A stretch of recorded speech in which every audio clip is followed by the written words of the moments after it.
Haleluya, haleluya, shalom, selamat pagi Bapak Ibu saudara-saudaraku yang kekasih di dalam Tuhan Yesus Kristus.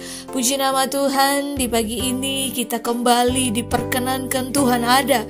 Kita diberikan kesempatan oleh Tuhan untuk menikmati kehidupan kita di tengah dunia ini. Bukan dengan kebetulan, tapi Tuhan punya rencana bagi setiap kita. Tuhan mau ketika kita hidup di tengah dunia ini, kita menjadi terang, menjadi berkat untuk kemuliaan Tuhan. Bapak Ibu saudara-saudaraku yang kekasih, selalu baru rahmat Tuhan bagi setiap kita di setiap pagi. Kita selalu merasakan kebaikan Tuhan. Kita selalu merasakan bukti karya indah yang Tuhan nyatakan dalam setiap kehidupan kita. Bapak Ibu, lewat program bertumbuh dan berbuah, mari kita semakin hari semakin bertumbuh, berakar, berbuah dalam pengenalan kita akan Tuhan.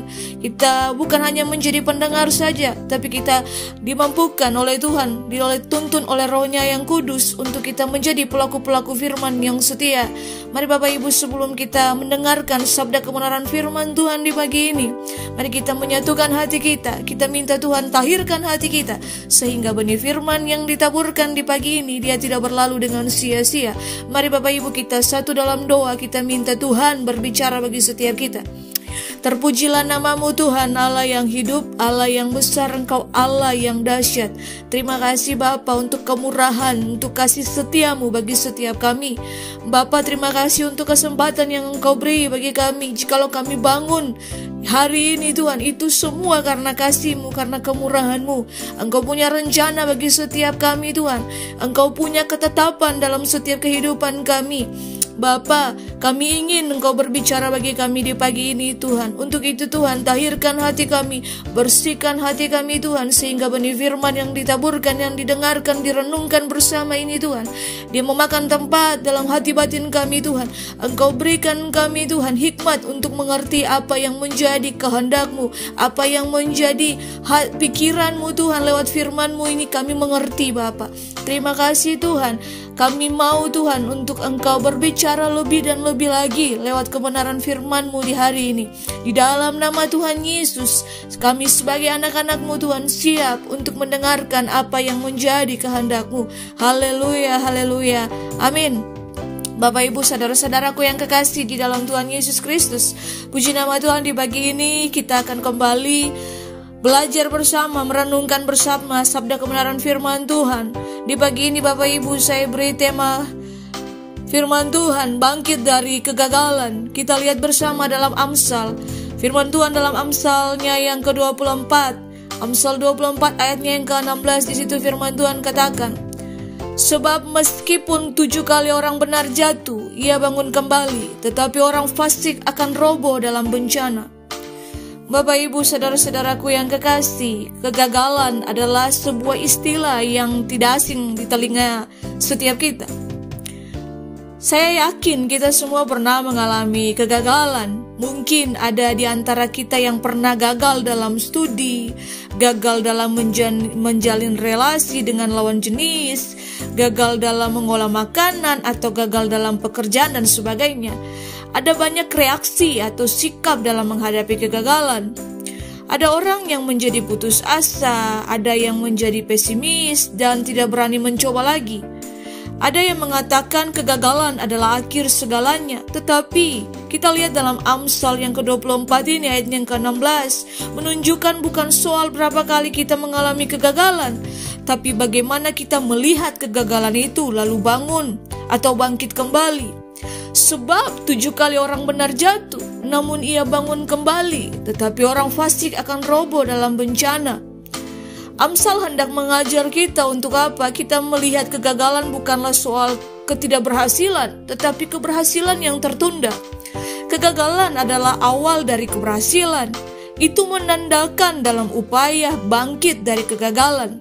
Diperlukan harapan bahwa hari esok akan lebih baik. Bapak Ibu saudara-saudaraku, kita punya keyakinan bahwa tidak ada yang namanya sia-sia. Kegagalan memberi pelajaran, pengalaman, dan memproses kita untuk kita makin dewasa.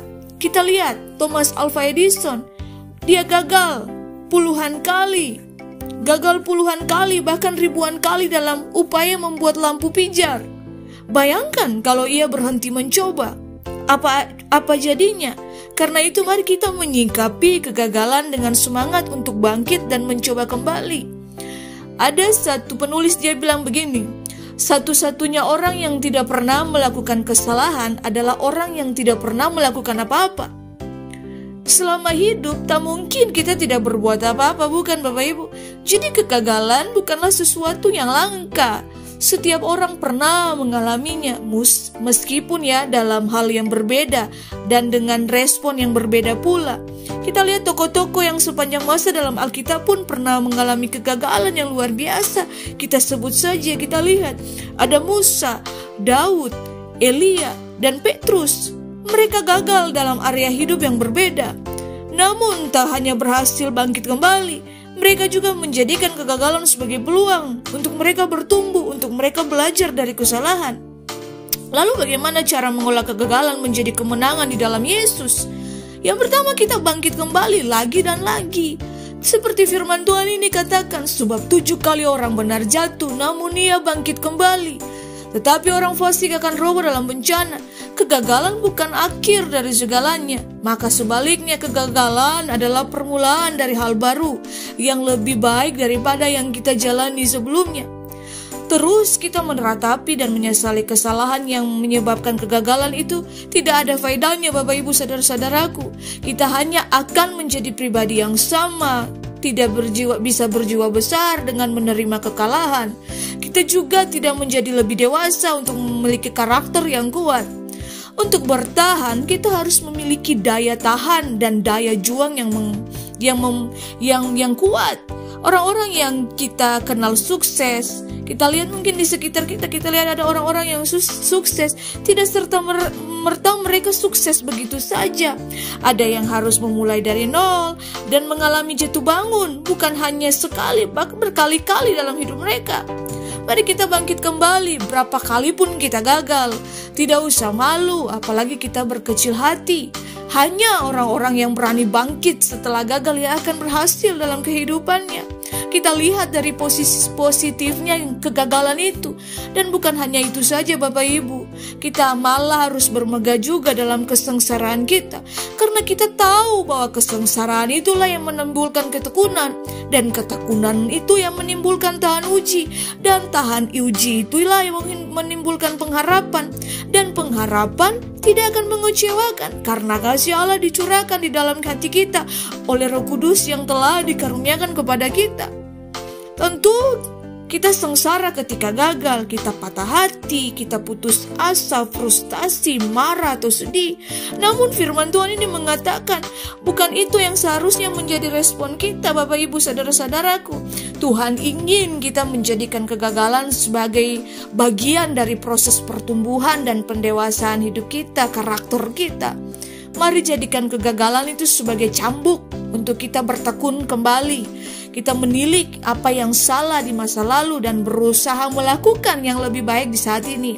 Dengan demikian, kita akan menjadi pribadi yang tahan uji. Karena lewat kegagalan, kita dilengkapi dengan bekal pengalaman agar siap menghadapi situasi sulit di kemudian hari.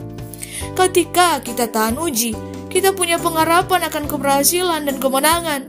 Saudara-saudara, mari kita belajar ya. Paulus bilang begini, aku sendiri tidak menganggap bahwa aku telah menangkapnya, tetapi ini yang kulakukan, aku melupakan apa yang telah di belakangku dan mengarahkan diri kepada apa yang di depanku dan berlari kepada tujuan untuk memperoleh hadiah, yaitu panggilan surgawi dari Allah dalam Kristus Yesus. Mari kita lupakan kegagalan kita. Jangan terus kita melihat ke belakang, tetapi mari kita arahkan fokus kita ke depan. Kita berlari sedemikian rupa, kejar impian, cita-cita, visi yang Tuhan taruh dalam kehidupan kita, sampai kita memperoleh apa yang menjadi kehendak Tuhan, apa yang menjadi rencana Tuhan di setiap apa yang terjadi yang kita alami dalam kegagalan yang kita alami.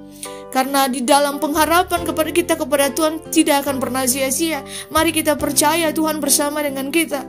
Kegagalan bisa membuat seseorang menjadi rendah hati. Kita mengurung diri, menarik diri dari pergaulan dan percaya bahwa kita seorang pecundang karena kita telah gagal. Padahal kegagalan itu sifatnya hanya sementara, Bapak Ibu saudara-saudaraku. Kita bisa mengubah kekalahan menjadi kemenangan. Dalam Filipi yang keempat ayatnya yang ke-13 firman Tuhan katakan, segala perkara dapat kutanggung di dalam Dia yang memberikan kekuatan kepadaku. Mari Bapak Ibu, kita boleh saja gagal. Bapak Ibu mungkin hari ini mengalami kegagalan. Mari kita terimalah kenyataan itu. Namun jangan lupa, Tuhan tidak pernah gagal. Seburuk apapun kegagalan itu, tidak akan mengurangi nilai kita di mata Tuhan. Ketika kita berusaha bangkit lagi, Tuhan pasti akan menolong kita. Kita harus percaya diri, serta kita yakin pada diri kita sendiri. Karena Tuhan Allah bersama dengan kita, kita dapat melalui masa-masa berat ini. Karena Tuhanlah yang memberikan kita kekuatan. Mungkin dengan kekuatan sendiri kita tidak mampu dan tak berdaya. Namun adakah hal yang terlalu sulit bagi Allah?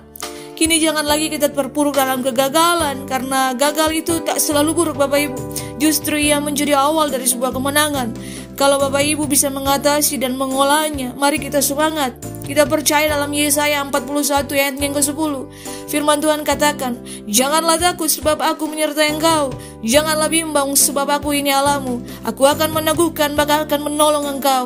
Aku akan memegang engkau dengan tangan kananku yang membawa kepada kemenangan. Ingatlah Bapak Ibu saudara-saudaraku yang kekasih, dalam kegagalan yang kita alami, Tuhan akan selalu ada untuk membangkitkan dan menguatkan kita. Mari kita berpegang teguh dalam iman percaya kepada Tuhan, karena Ia memiliki rancangan yang indah bagi setiap kita, bagi masa depan kita. Karena rancangan Tuhan adalah rancangan damai sejahtera dan bukan rancangan kecelakaan. Kita percaya bahwa Tuhan menjadikan kegagalan itu sebagai kemenangan yang luar biasa bagi setiap kita. Biarlah firman Tuhan ini dapat menguatkan kita. Mungkin yang lemah saat ini kita dikuatkan oleh firman Tuhan ini. Mari kita bangkit. Mari kita bangkit dari keterpurukan. Tuhan punya rencana yang indah dalam setiap kegagalan kita. Tuhan punya rencana yang luar biasa dalam setiap proses demi proses kehidupan yang kita alami. Percaya bahwa Tuhan Allah memegang tangan kita. Dia selalu memberikan kemenangan demi kemenangan bagi setiap orang yang mengasihi Dia. Mari Bapak Ibu kita menyatukan hati kita di dalam doa, menaikkan ungkapan syukur kita bahwasannya Tuhan begitu baik. Dia senantiasa berbicara bagi kita semua. Dari hari ke hari Dia menuntun jalan-jalan kehidupan kita. Mari kita jadi pribadi-pribadi yang berkemenangan di dalam Tuhan. Kita menjadi pribadi-pribadi yang kuat, yang berjalan dalam terang kasih Tuhan. Mari Bapak Ibu kita berdoa dan mensyukuri akan kebenaran firman Tuhan di pagi ini. Terpujilah nama-Mu Tuhan, Allah yang hidup, Allah yang besar. Terima kasih Tuhan untuk benih firman-Mu yang Kau taburkan di pagi ini bagi setiap kami. Terima kasih Tuhan Engkau berbicara bagi kami bahwa Engkau punya rencana yang indah bagi setiap kami lewat kegagalan kami. Engkau mengatakan bahwa kegagalan yang kami alami, Engkau turut bekerja mendatangkan kebaikan. Engkau punya rencana yang indah bagi setiap kami Tuhan. Kami mau berpegang teguh Tuhan dalam iman percaya kami kepada Engkau Tuhan. Karena Engkau mengatakan bahwa Engkau punya rencana yang indah bagi masa depan kami Tuhan. Kami punya Allah yang hidup.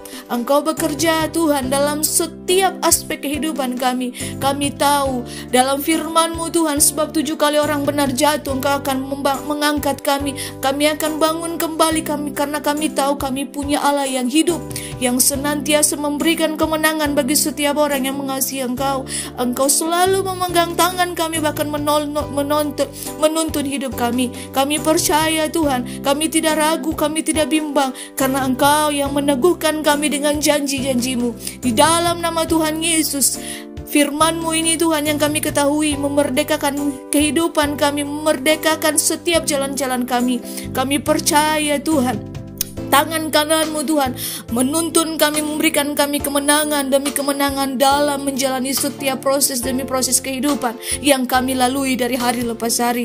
Tuhan Allah yang hidup, Engkau senantiasa menyertai, memelihara setiap kami. Kasih karunia-Mu Tuhan memampukan kami untuk berjalan dalam tuntunan-Mu, dalam tuntunan kasih-Mu Tuhan. Kami dikuatkan, kami dimampukan Bapa untuk menjalani setiap proses kehidupan yang kami alami. Di dalam nama Tuhan Yesus Allah yang hidup, termanifestasilah buah kebenaran firman-Mu Tuhan ini di pagi ini bagi setiap kami.